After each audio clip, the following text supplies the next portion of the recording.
Okay. Thank you, Judy. So hello, everyone, and welcome to this session. I'm Anne Gambles. I'm one of the Sooner Safer Happier co-leads alongside Joel Berend and Dean Lashana. And I'm here today to introduce Judy, Rees and Steve McCann, who are running this session on making concise conversations count with clean language. Judy Rees is the co-author of the best-selling book, Clean Language, Revealing Metaphors and Opening Minds, and has taught the subject globally for more than 15 years. And as a former news journalist, she's excited by the impact of clean language approaches in interviews of all kinds. She also uses aspects of the approach in group facilitation and coaching and in designing online events and training. And Steve McCann had an interesting international career working with people in complex and hostile parts of the world before becoming deeply involved in creating practical applications for clean language within organizations. So between the two of them, they bring a wealth of experience. And yeah, I'm very much looking forward to this session, and I hope that you are too. And yeah, we are recording. So to make you aware of that, and this will very much be an interactive session. So yeah, please be involved, and yeah, the more you participate, the more you'll get out of it. And that's it from me, I think, for now. Okay, so by the end of this session, so Rob, this might point towards some kind of goal-setting activity for you, judging seeing what you wrote in the chat. So by the end of this session, you will have experienced how a subtle change in the questions you ask can improve the results of your conversations. Okay, a subtle change. You may well have been doing similar or different things throughout your entire career, but we're going to just suggest something, subtle change. And a friend recently described conversations as the secret sauce of agile. Improve your conversations and you improve the work you do in helping people deliver better values, sooner, safer, happier. There you go. I did read that last bit, but it's also true. It's potentially the secret sauce in delivering all kinds of benefits. And one of the challenges we face is it's a bit of a universal, but people like to think that they're all different and they're a bit special. So quite often we'll say, oh, clean language in healthcare or clean language in agile so that everybody feels special. But the commonality of human connection can be reached through this very subtle, small change. Judy. So that's the sort of starting point. The next place we're going to go is straight into an activity. Because we... I overcopied. Yeah, I copied in your instructions in bold as well as the bit you asked me to copy. Never mind. It's a chat mistake. You haven't made the mistake yet. Oh, I haven't sent it yet. Oh. It's all right. I don't think anybody noticed. So we're going to go to an activity, if it's okay with everybody, because we think that introducing this thing, clean language, works much more effectively if you do something using clean language and then talk about it, rather than talk about it at length and then do something. So what we'd like to do is give you an experience of you asking and being asked clean language questions using content that's relevant to you. And Steve, the bit that Steve is going to put in the chat is the bit that I could read it out, but you'll read it more quickly if it's in the chat, about what clean language is. A precision inquiry methodology. Some people are in the back of cabs and what have you, might not be able to see the chat. So I'll quickly read it whilst you, those who can read it yourselves, those who can't. So clean language is a precision inquiry methodology, a way of finding out information and stuff from people and about people. What do they really mean? What are they really thinking? What's actually going on for them? These questions get to the information you need more quickly while ensuring that the person being asked feels both heard, understood, and I would say respected. So that's what it is. So what are we going to do with it? What I'm going to suggest is that we do an activity that you could very easily do with the people that you work with, and you could try it out and see how it works with them. It's an activity that can have a few different purposes. It can be a warm-up to a meeting or a workshop or anything that you're doing with a group. because it gets participants chatting in pairs and asking each other questions. It helps people, second reason, it helps people to become aware of the assumptions that we all make all the time. Third thing, it gives people an experience of using 2 of the clean language questions to uncover information that someone else has, but you don't have yet. Fourth thing, it can provide a useful jumping off point for a group discussion about assumptions and about clean language. And fifth thing, it's quite straightforward and easy, and it doesn't require a lot of sophisticated equipment.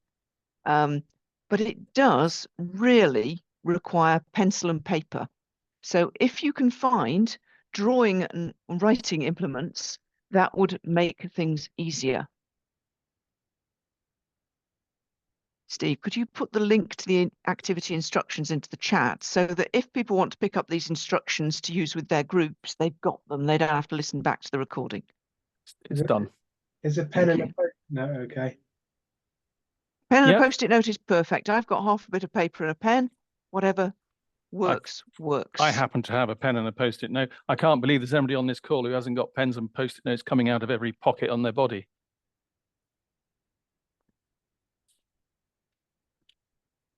So here's what's going to happen. And Steve's going to put the instructions in the chat. And I'm going to ask Anne if she would be willing to demonstrate the activity with me, just so that people get the idea. I've put the link in the chat already, Judy. Are you happy with that? Is that I've done what you expect? But we want the text of the instructions as well, so that when they're going to breakouts, they've got them in front of them. Gotcha. So the idea is you start off, you're working in pairs. One person is the chooser, one person is the asker, and you take it in turns to play both roles. You've got 4 minutes in each role. Step 1, the chooser, that's you, Anne, chooses a portable object that you can see, but I can't. Yep. Okay. The reason it needs to be portable is in a moment I'm going to ask you to show it to the camera, but not just yet. That's fine. I can do that. So, and you could tell me in one word what it is. The object is a paperweight. A paperweight. Okay, I'm going to draw the paperweight. And I'm going to hold my drawing up to the camera. And actually, everybody draw a paperweight.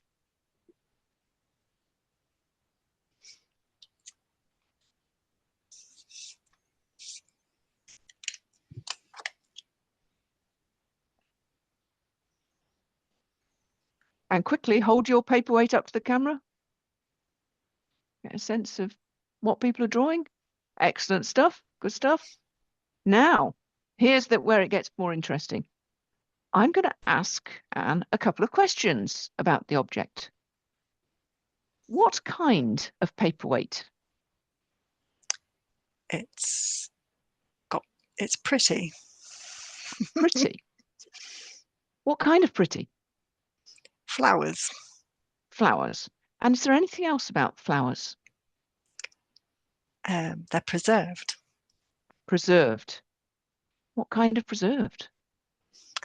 In some kind of silicon. I don't know, some kind of plasticky see-through substrate. I don't know, material. And what kind of flowers? Little ones. Little ones. Thank you. Now, everybody, amend your drawing or draw afresh.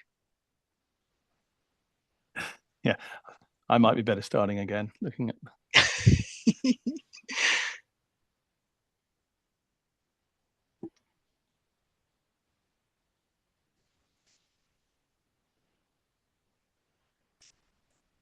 So let everybody draw, and then we'll hold it up to the camera and compare and contrast. Oh, hello, Dan. Didn't see you there. Okay, we've got a few different ideas of what a paperweight could be like. Thank you. Now, Anne, let's see what it really looks like. Sure. It's here. Can you see? A bit closer, please. Hey, Oh, hang on a minute. I'm just going to, there we go. fantastic. Thank you. You're welcome. Thank you very much indeed. So at this point in the activity, you've got a minute or so to compare your second drawing, well, both your first and your second drawing, to the real object and notice what you notice. Does that make sense as an activity?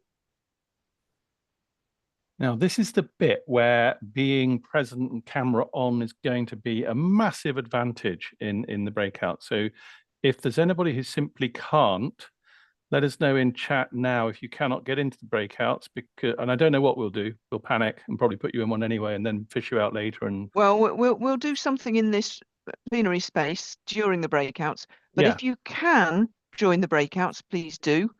If you find yourself still on your own, so once everybody's gone to the breakouts, I will check if anybody's on their own, and I'll combine people into pairs as far as I can. So fingers crossed. Let's see how many people manage to join, and I'll sort it out. If you really can't join, stay here and we'll do something in the group. So you're going to have 8 minutes in these rooms, including the 60-second countdown. So do make sure you divide the time between you. Is everybody clear enough about the instructions to have a go? Candice and Andrea S, I see you're not going to join the room. You'll be sent, and we'll have to bring you back, and we'll unmuck it. But the glory of Zoom means that you'll go and come back, and then we'll sort it out afterwards. So don't worry, we will manage to sort it out. Opening the rooms now. Let's see what's going to happen.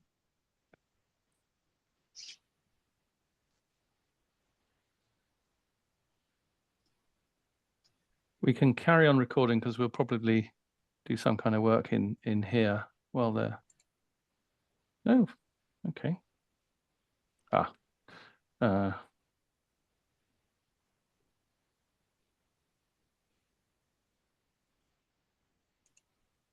People being auto-sent, Judy, or are they electing to go? They're being auto-sent. They're electing to go. I'm just making sure. Okay. So we've got a couple people.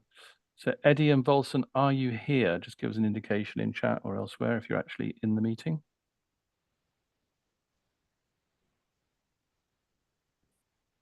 Eddie's here. Cool. I'm assuming you can't move, which is also cool. We'll deal with it.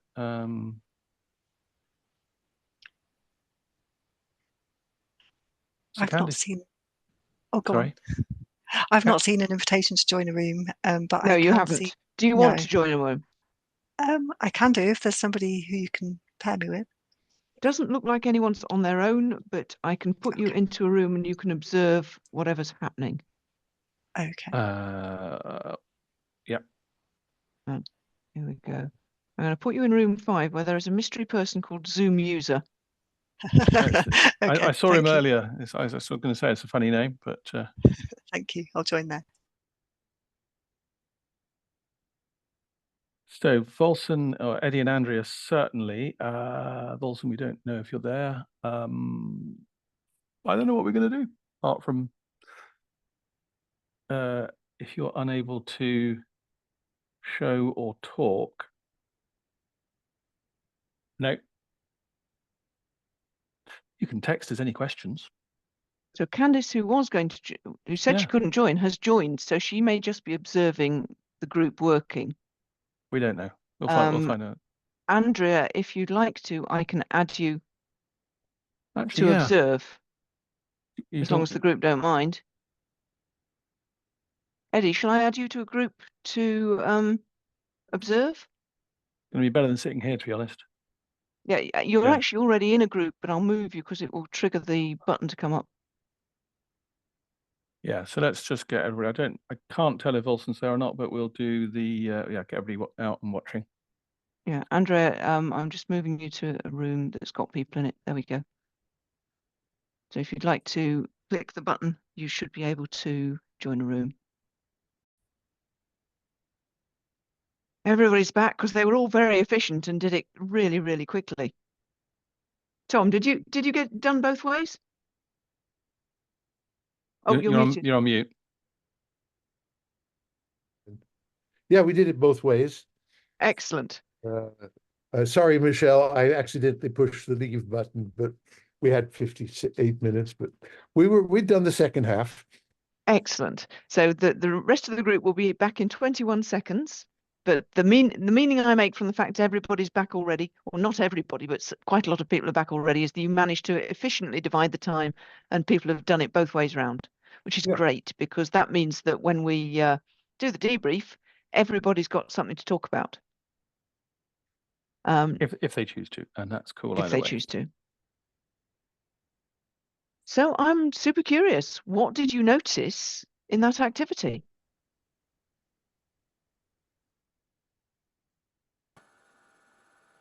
It worked well. Tom, go ahead. And anyone else, please raise your virtual hand. So press the raise hand button. There we go. And then it form an orderly queue. There we go. Form an orderly queue. Let's go with Tom first. You said it worked. What kind of work, Tom? Well, that Michelle was remarkably good at reproducing what I said, almost picture perfect. I wasn't quite as good, but I was using my finger to draw things, so that's my excuse. And when picture perfect, was that the first drawing or the second drawing? Well, First one. Both, in stages. Mm-hmm. So she got it right without having to to ask the questions. I forget, but I must have been very clear. I did add some bits in. There were more details on the second go. Yeah, she was good. More details on the second. But it was close. It was close even the first time. Yeah. Wow. Well done. Thank you. Robert, what did you notice? Right, I thought I completely screwed it up because I can't draw at all. And through the conversations, I thought this is going to look rubbish. And it actually was a lot. I think it still was rubbish, but it was actually a lot closer than I thought. And so that really surprised me, that it didn't have to exist in my head for it to seemingly work. And the other one worked better, but as well. Interesting. So it didn't need to exist in your head for it to work, for you to actually draw it, even though your drawing's rubbish, it still was somehow it. Exactly. Interesting. Thank you. Kirsty? Yeah, the more questions that were asked, the more accurate the image became. And so, go on. It just made me realise that you jump to conclusions unless you qualify, if that makes sense. So I had a half-eaten carrot, and by saying half-eaten, you could eat it from the side or eat the end off it, couldn't you? So you make, without qualifying it, you make an assumption. So yeah, how many different ways can you half eat a carrot? I can think how I would jump to a conclusion about how I would, because I would eat it one way and somebody else could eat it completely differently. Thank you. That's one of the key points of this activity. And Emily, what did you discover? So I found it quite difficult not to fully describe in detail the minute I was asked what kind. I had to be like, okay, probably might give the game away a little bit on that one. Well, isn't it interesting? Some people will give you one-word answers and some people will talk and talk and talk when you ask them these questions. And some people will say, oh, well, it's a half-eaten carrot. How many kinds of half-eaten carrot can there be? And who cares anyway? I don't know. Steve, you have your hand raised. I have, very definitely. So Michelle, I'm really interested in it got better, but I kind of got it right first time thing. Now, for me, that's a beautiful false friend because we sometimes get it right first time. Not you, Michelle. This is not a Michelle statement, just to be clear. No, I get you. And I think the bit that was, I think there was a portion of disbelief because I was like, I've gone for something very, very basic. There could be 100 options, but actually the basic was right.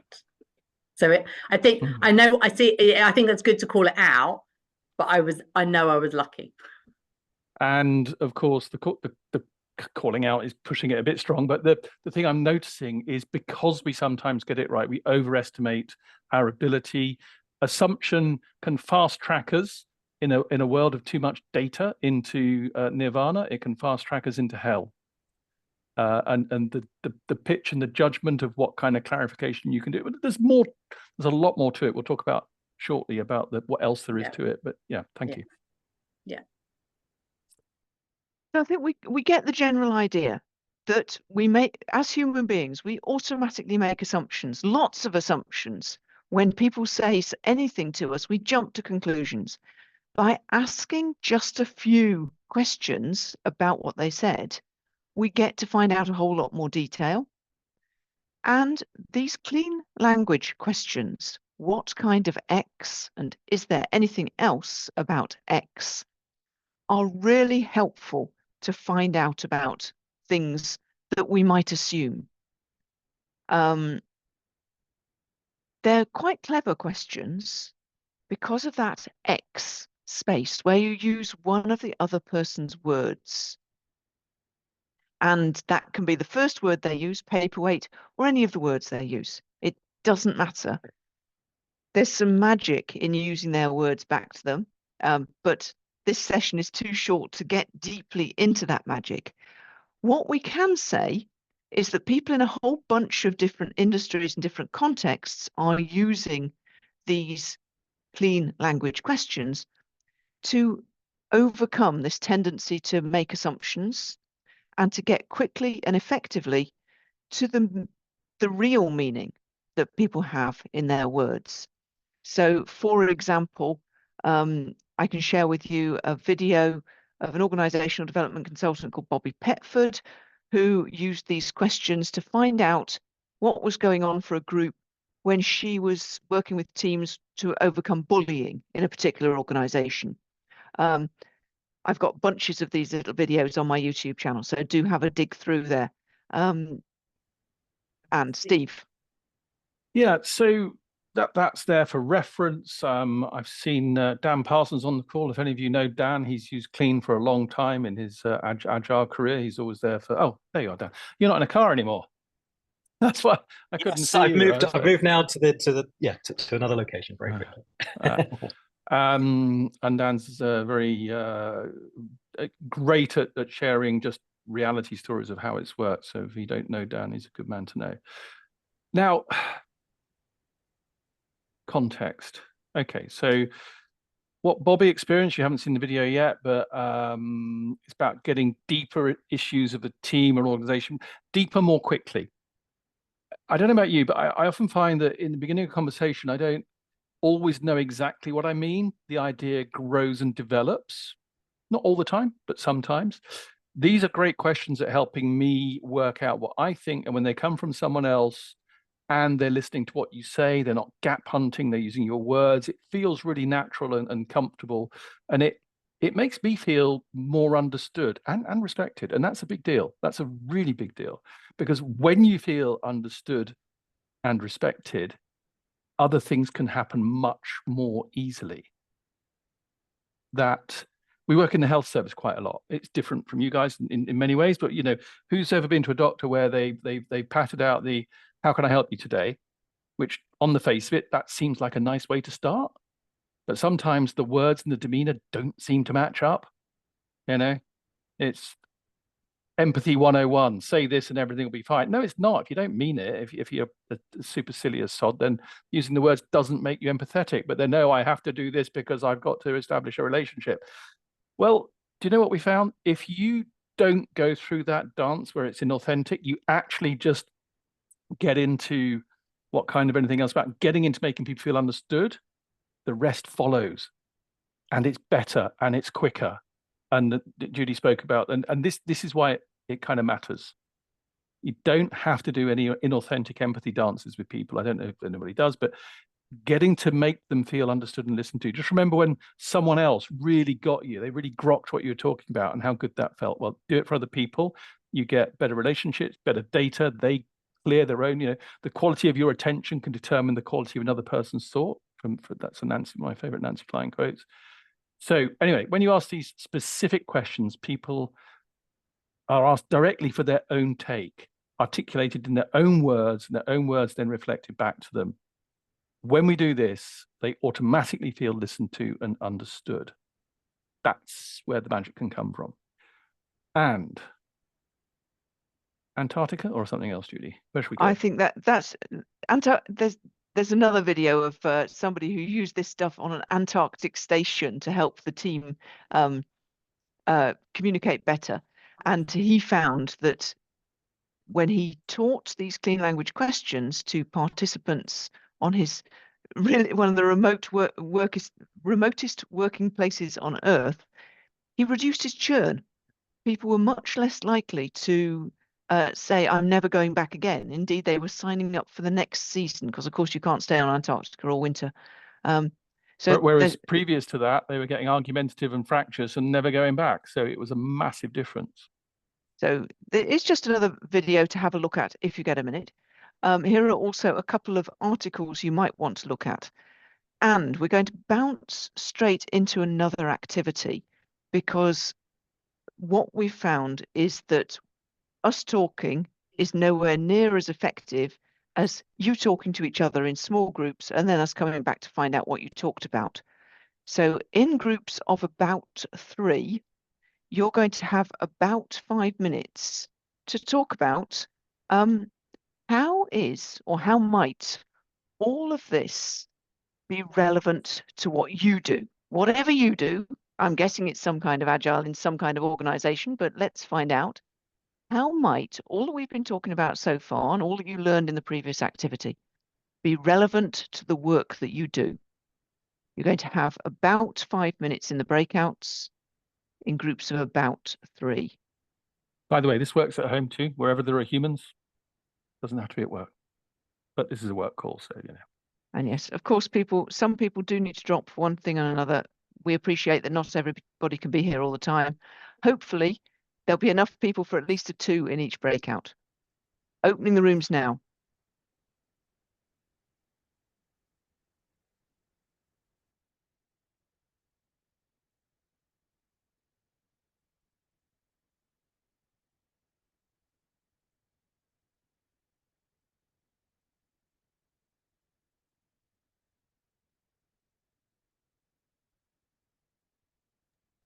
We got to see Volson there. He's definitely here. He's a real person. Yeah.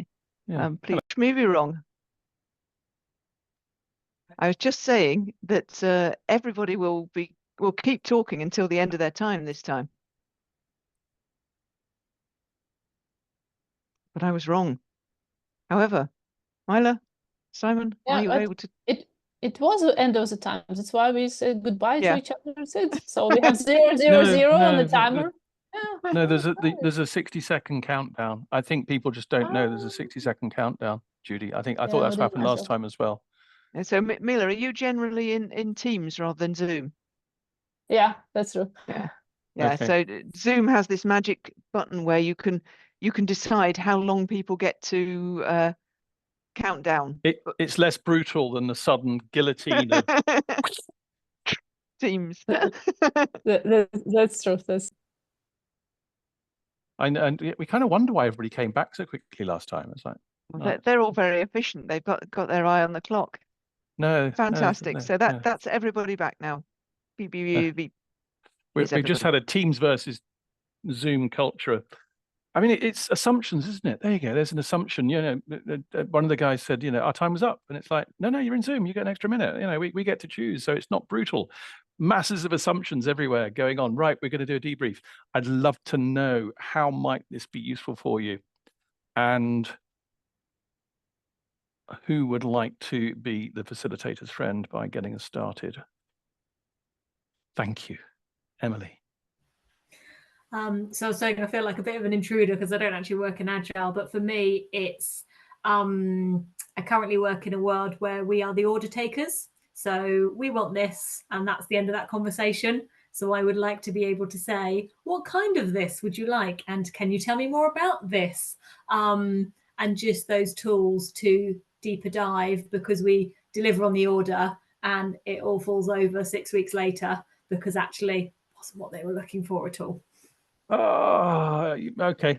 And it's so simple. I mean, what I love about these questions is there's somebody, who was it? Was it Carl Scotland? No, it reduces the cognitive load. Judy, you'll know the answer to that. That lovely, it reduces the cognitive load statement. And what we mean by that is just those 2 questions, just use them.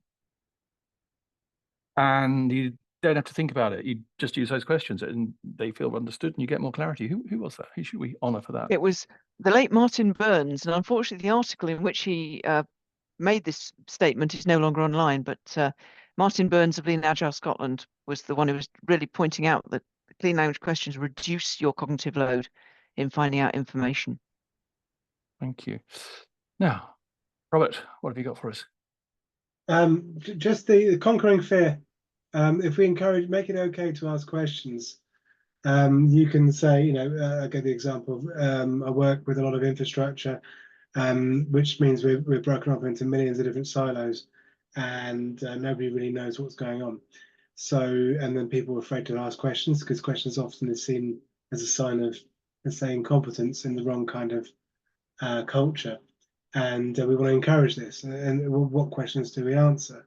Well, if someone's talking about networks, you can say, well, what kind of network? And without giving the game away, you begin to learn and relieve the, I think I used the reference of the hostage of information is released, and then you can go forwards together. And otherwise it just goes lose-lose very, very, very quickly. And I don't have time for lose-lose. Nobody's got time for lose-lose. Some people don't realize it though. But when you know that, then it really puts you on a very empathetic approach to and curious discovering stuff. Curious. And I think having curiosity, respect and curiosity in your tone and your demeanor, because we know we can ask the same question in different ways and it produces a very different impact on the recipient. So that curiosity and respect and that gentleness as part of it is kind of significant. So I'm going to take my life in my hands, and it's an unfamiliar name, but I'm going to say you and hope I've got it almost right. It's Yuju. It's almost Yuju, right. okay. Thank you, Yuju.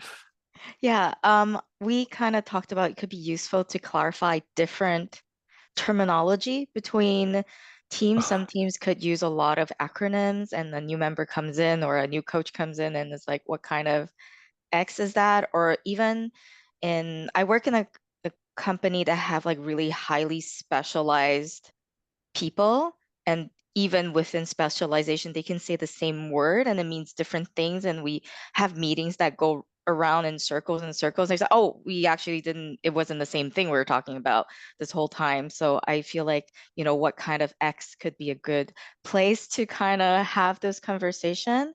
We also said as a coach, we could also offer this as a tool to help team be more comfortable asking clarifying question.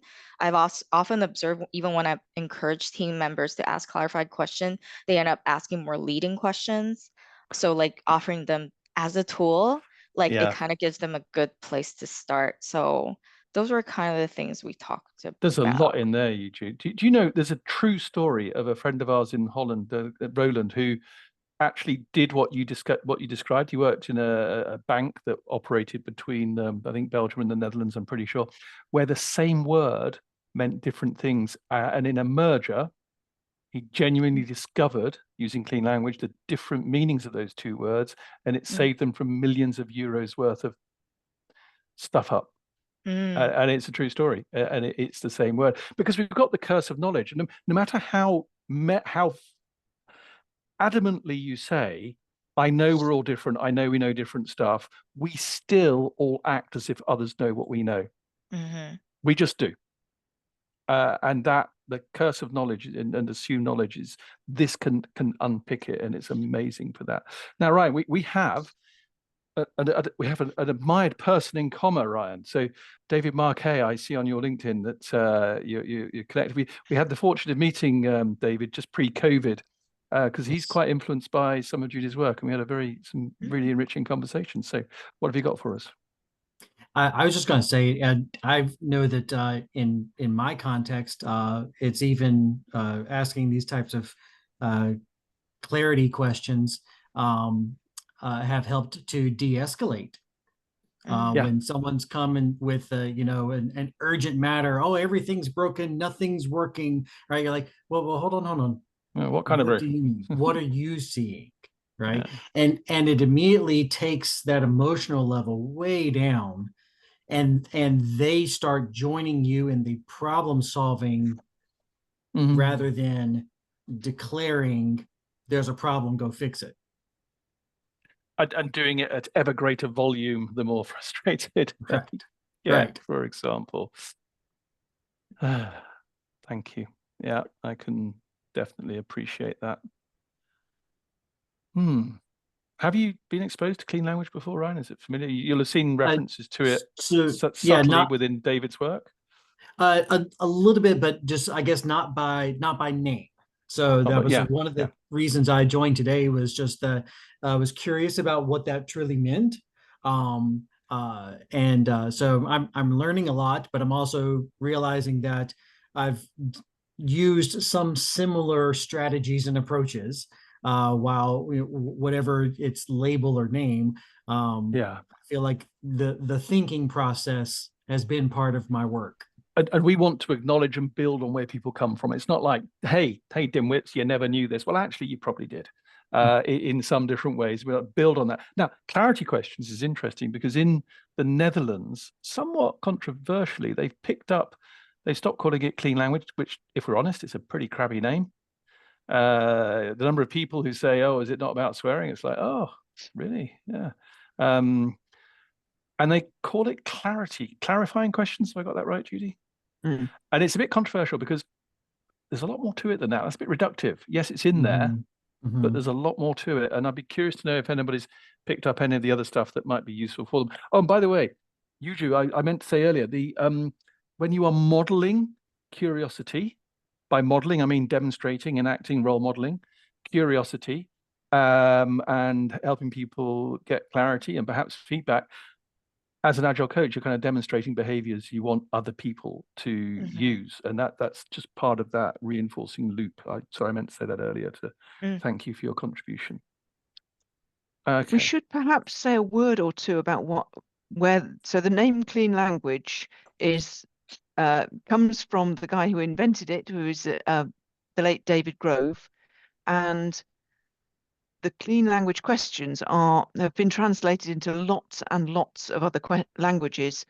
The book that I co-authored has been translated into German, Japanese, and Russian. There's a large clean language community in France, a large clean language community in the Netherlands. Good number of people in Belgium as well as across the English-speaking world. David Grove himself was a New Zealander who spent a lot of his life in America, as well as the UK and France. So there are lots and lots of connections to be made. And I suppose by saying that, I'm saying clean language is not just something that Steve and I have come up with out of the top of our heads. It's been around now for 30 years, something like that, maybe a bit longer. And it's increasingly being used in workplaces, in business contexts, and in a very casual way. It's just help people clarify what's going on, but it does have further depths, which if you start to read up on it, you'll discover aspects of it in relation to metaphor, which can be super interesting, but it's bigger than we're going to have time to go into today. And behind the questions is what we call clean stance, which is a philosophical piece about the nature of how you bring yourself to those conversations in terms of the curiosity, the respect, and all the other parts that you bring to it. It's not just the what, it's the attitude and the how that goes with it that makes a difference. So we've got a few minutes for your questions. What would you like to know that we haven't already covered? May I? Mike, very quickly? Mike, go ahead. Yeah, in my group, I've shared that one of the interesting and unexpected positives of adopting clean questions was that personally, and I checked with others as well, we felt we were preventing us from self-sabotaging when we tried to come up with the right question and phrasing and overcomplicating things. And this was simply our way to bring our bias into the question because we were expecting a specific answer. And in this way, we're not serving the person and not giving them the freedom and the space to come up with their answer.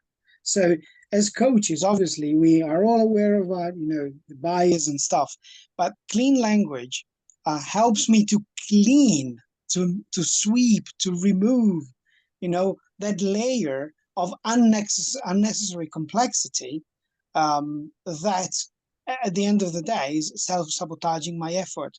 So have you witnessed this? Thanks for nodding, but do you have any other examples? Someone else got this realization, or it's just myself? No, I think it's a relatively common observation from this kind of activity that when people, if you were to get people to write down the questions they would have asked and then get them to use the clean language questions, you'll get some people who are in absolute contortions trying to work out how to ask what they would have asked because they can't. Because they wanted to ask a question which was much more about themselves than about finding out from the other person. So it really is one of the, it's part of that cognitive load thing. And you more. Can't, you almost can't plant your assumptions into the question if you stick to the clean questions. Here's an open secret. When you work this way, I won't say everything changes because I don't know any of you. I know Dan a bit, but you're not people I know and have worked with. So I cannot say whether it will change you because I don't know how you currently work. But it worked for a lot of people when they start using this more. The inevitability of having to listen better and not throw in assumptions all the time is revolutionary. Now, there's a question in the chat, which is quite an interesting question, very interesting question, in fact, from Emily. I don't know how quickly you're going to do that, but yeah, it's good. Can you share a bit about giving feedback using clean language? Okay, so here's the thing. David Grove, the person who created clean language, was not in the business of giving feedback. He was in the business of finding out what was going on inside the other person's head. That was his purpose in creating the clean language questions. Other people who've developed on his work, notably Caitlin Walker, have created various ways of thinking about feedback from a clean frame of mind. Now, one of the things about giving feedback from a clean frame of mind is thinking, my response to whatever's happened is very much my response. And in Caitlin's model, she likes to separate out what did I see and hear from the meaning I made from that, and then the impact that had. The fantasy I invented from that is how I sometimes think of it. So what I observe is that Anne is looking down and to the right. The meaning I make from that is that she's having a terrible depressive incident because of course we've completely blown it and made a rubbish event of her group. And the impact on me is, of course, I'm now traumatized by the whole thing. Or I can go, oh, what I observe is that Anne is looking down and to the right. The meaning I make from that is that she's got a piece of paper with the announcements on it, and she wants to make sure that she's going to give the information to the group in the right way. And the impact on me is to check the clock and make sure I'm allowing a minute for that. So you see how the same observation can have two completely different meanings and two completely different impacts. So when Caitlin Walker thinks about clean feedback, that's how she does it. But it is separate from David Grove's work, which was just much more about finding out what the world looks like from inside the other person's eyes. Thank you. Steve, you're going to have to be lightning quick because Anne needs to do the announcements. Oh, heck. I'll have to be lightning Tell you what, quick. we can stay on after the official end, but the announcements can't happen after the official end. Oh, you thought I was.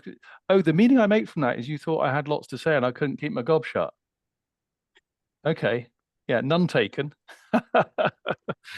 Anne, over to you.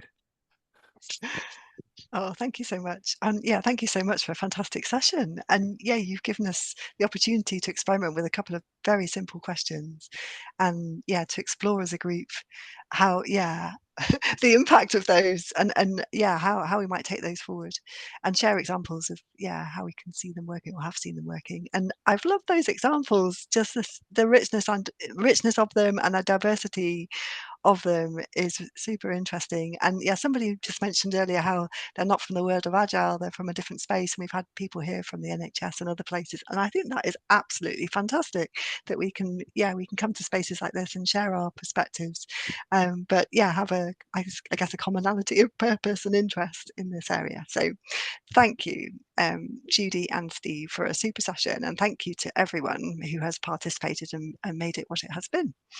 Yeah, you've given us lots to think about and lots of things to go and follow up on as well. So super good.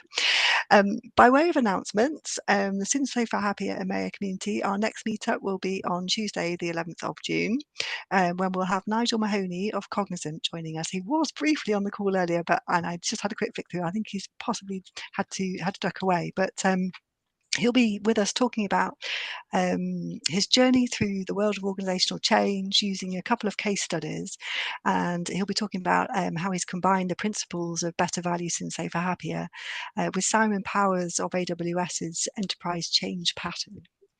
So please join us in June. I've just been throwing commercial messages into the chat. Hire us, we're brilliant. No, okay. It's time, everybody. Thank you very much. You've given us the most valuable thing you can. You've given us your time and your attention, and we're grateful and humbled by that. We can stay for any questions you have for as long as it's interesting. But dinner is in the pot. And those who need to move on, thank you for being here. Thanks very much, everybody. See you again soon. Yeah, thank you all. Thank you.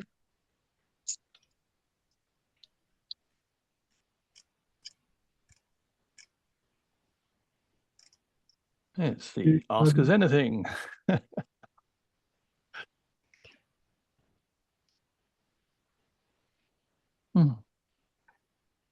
Any last questions?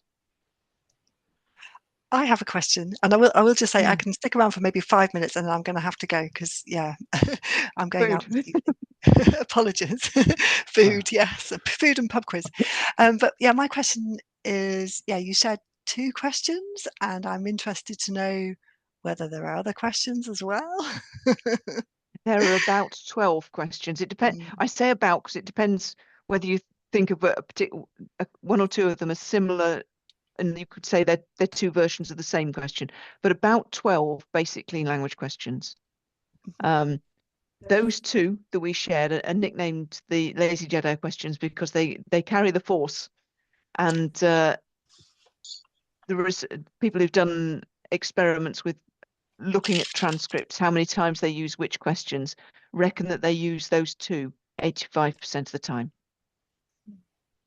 Thank you. There's more richness, but yeah, that'll get you a long way. Yeah. And don't underestimate the stance that sits behind it. You can be pretty unclean by being clean if you bring a poor attitude to the whole thing. I particularly like the bit where you talk about modeling. If you model curiosity, then that's something you're going to demonstrate as sort of a real good bit of leadership influence and credibility, which is going to happen as a result of assuming you're doing it in the best interest. I'm always wondering what the goal is to the question, so that you can get to it, so you know when you've got to it. That might not be for here. That's just something that's going up in my mind. I think it works at different levels, Robert. I can answer that because for me, it's the goal for me is creating the environment in which understanding and clarity is most likely to be elicited, demonstrated, and achieved. People are respected and listened to, and it becomes a fundamental foundation for the quality. Judy and I, Conversaurus, what our purpose in life is to improve the quality of understanding in human discourse. And if you look at the potential applications of that, we work a lot in the health service. My background is in international humanitarian support. Improving the quality of understanding in human discourse is a pretty noble thing. And that, for me, is what it's all about. But now, lots of other people can have lots of other purposes. Yes, of course. So there's no one purpose for these questions. So when David Grove was asking the questions, he was thinking that they would help people to heal their psyches, resolve all their traumas and all of that, because he was doing it in psychotherapy. Different people have different purposes. Agreed. And this is the separation of the tool from the purpose in some ways. Can't just use the tool. You could actually. I use the tool all the time in my daily life. Yeah. Whenever I'm slightly too lazy to pay attention, or whenever I just don't know, I say what kind of, and I get some information for free. It's great. Although I do know when other people use it as well, because your ears are open for it.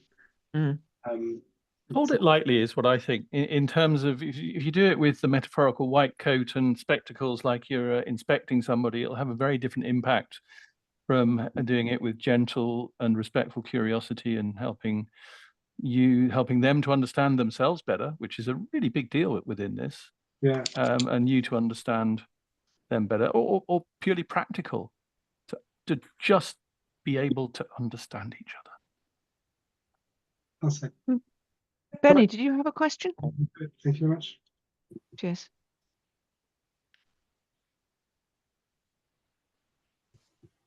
Any more questions? Not quite. Just listening to other points. Yeah. Okay. Well, thank you very much indeed. We've got to cook our tea too, so we're going to call it there. Thank you. Oh, Thanks thank very you so much. Super session. It's been fun. I'll send you the link probably tomorrow. There's no rush, is there? I'll do it tomorrow morning. No, not at all. No, tomorrow is fine. Yeah. Okay. Okay. And thank you for taking a chance on us. Oh, you're very welcome. Thank you for a fantastic session. I couldn't resist it. Couldn't resist. There we go. Thank you. We'll see you again soon. Cheers.